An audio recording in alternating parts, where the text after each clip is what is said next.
Okay, got red dot. I'm going to have everybody's attention, please. Action, Thank you all for action. coming. Oh, okay. And I want to introduce Victoria Navin. Okay, yeah, I had. Excuse me, beep, beep. Yeah. Beep, beep, action. Hi, thank you all for coming. I want to introduce Victoria Navin, photographer. And this is her show, Landscape Near and Far. Victoria lives in New Haven, and she asked me to be her agent some time ago. So these are works, these are sort of gathered from all over the world, as you can see.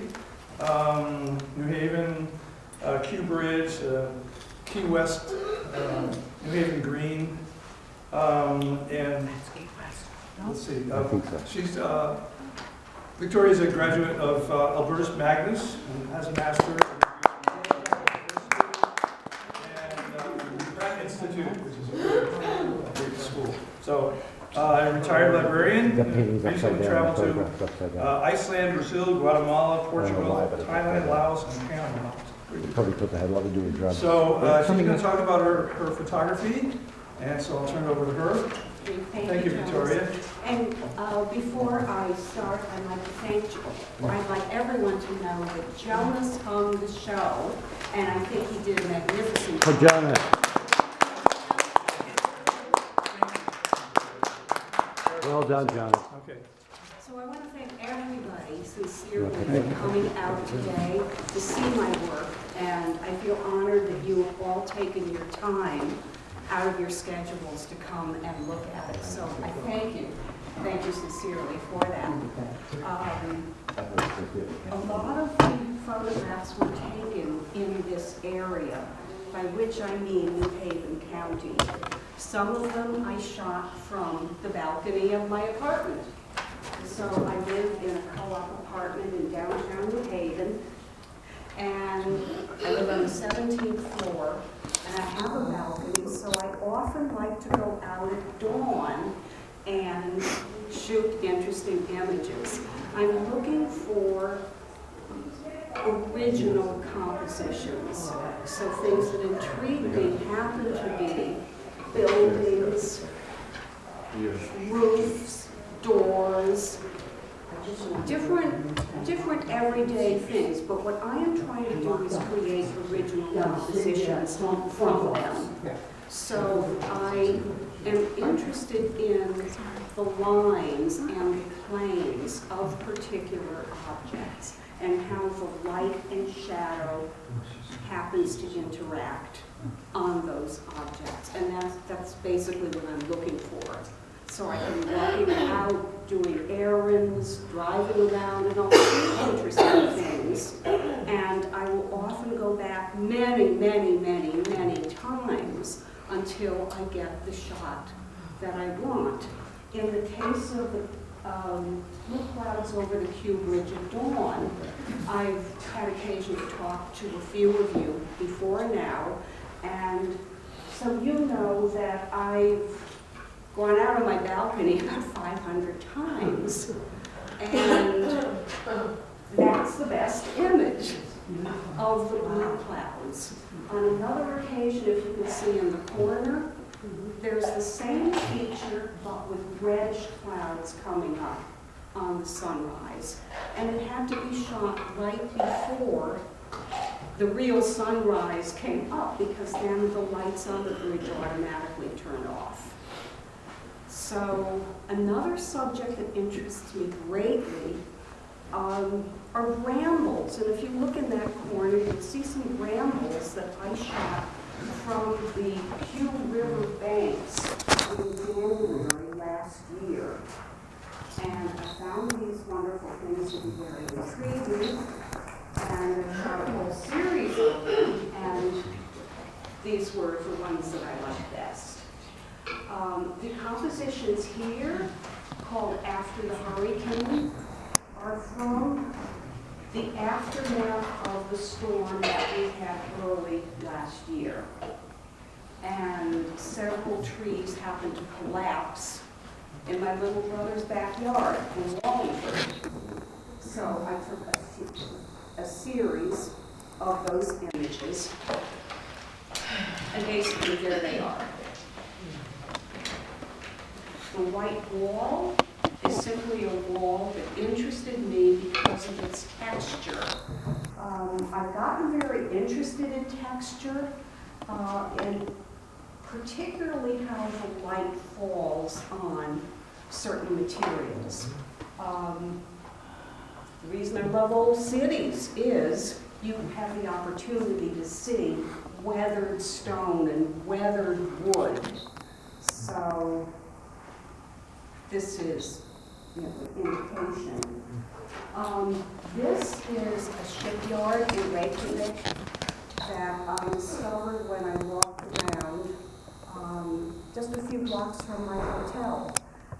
It's near the old harbor in Reykjavik, and I was intrigued by the shipbuilding materials and then the juxtaposition of the cinematic movie-like scenes on the buildings.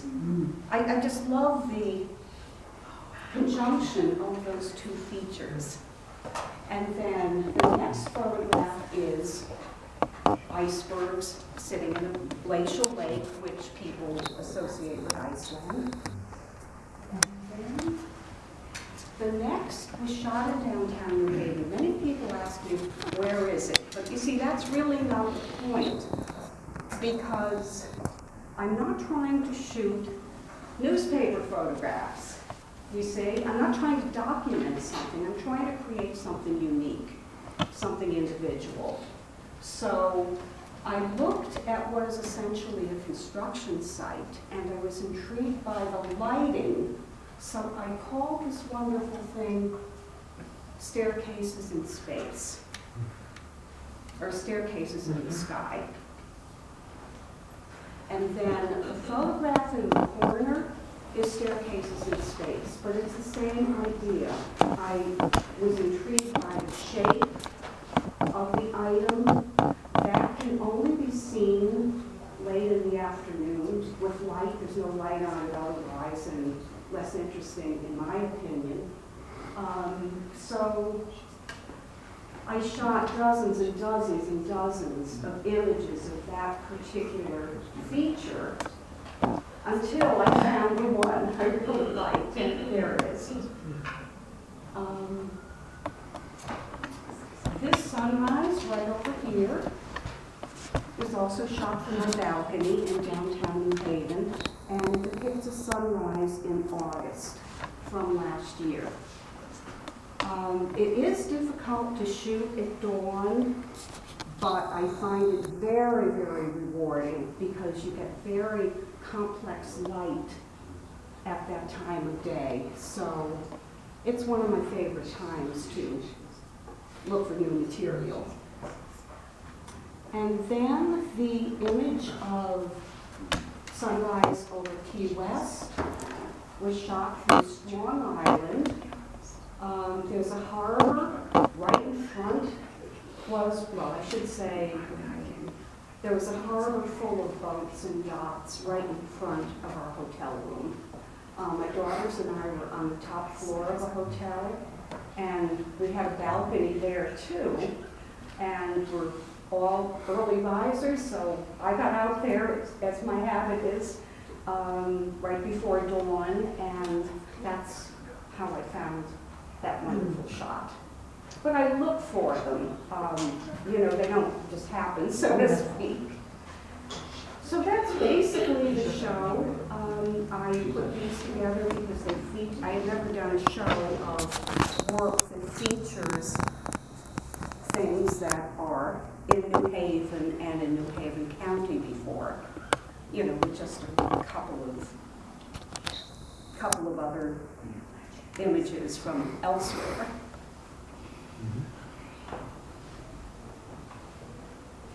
Any questions? Any questions? Like shooting those, do you use any kind of filter on your lens? I have a filter in my camera already that filters the red light that you will get from the sun. But that's later in the morning. If I shoot when the sun is really rising and you have interesting light surrounding clouds, if I shoot near it, there'll be a red light where the sun sunlight comes through. I see it in the viewfinder, but my camera filters it out and I do not see it on my laptop. So you find that the picture ends up fitting what you saw? As far as Not color, always, until I see it on the laptop, I'm really not sure. Yeah.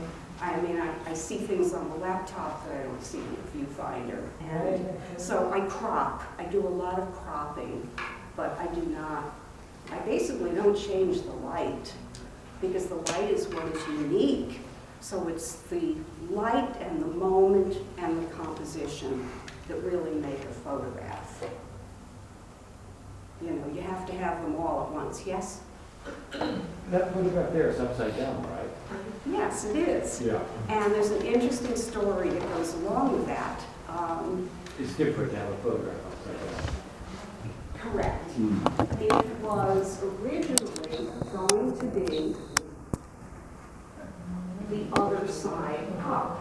Oh, And okay. one woman who wired the image for me did it upside down. And when Jonas and I looked at it, we both liked the results better with it upside down. Because once again, it's not a newspaper photograph of a particular object. It's supposed to be an original composition of something that I find interesting. So I'm aiming at original compositions. You don't have to apologize, it's art. No, I'm trying to explain because Yeah. People don't understand, it's just what I get art. from my little brother, where is it? Yeah, It yeah. doesn't matter where it Art. is.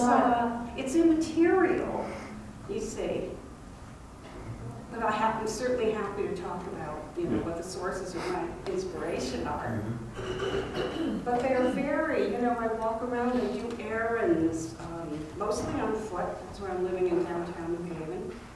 But also those things, interesting things when I'm driving. Then I'll go back. I'll look at a particular feature like the staircase. Many times I'll shoot dozens and dozens and dozens of images until I get the light that is appealing and that creates an interesting image. I was just curious, I love the regular picture there, and only when I was sitting here looking again, I didn't realize that was a face individual on the building. Absolutely. I just had seen it differently. But Well, I think if you do go closer, you can see that it looked to me, it reminded me of images, black and white images of Ingrid Bergman in movies from World War II. But the idea of cinematic faces imprinted on concrete buildings, which are so intriguing to me. I printed 4 different versions of that scene because I liked it so much. I just Fascinating. kept finding new things in it. It's not what you expect from Reykjavik, but then again, it's the moment, I was out there, it was mid-morning, there were nice shadows, the light was good, cooperating with me. Sometimes it works. It's one of those places where the sun never sets. Sorry? One of the places where the sun rarely sets. In the summer. Oh, yes, well, I was there in Yeah. the summer. I was Yeah. there in Yeah. August. Really long, unusual.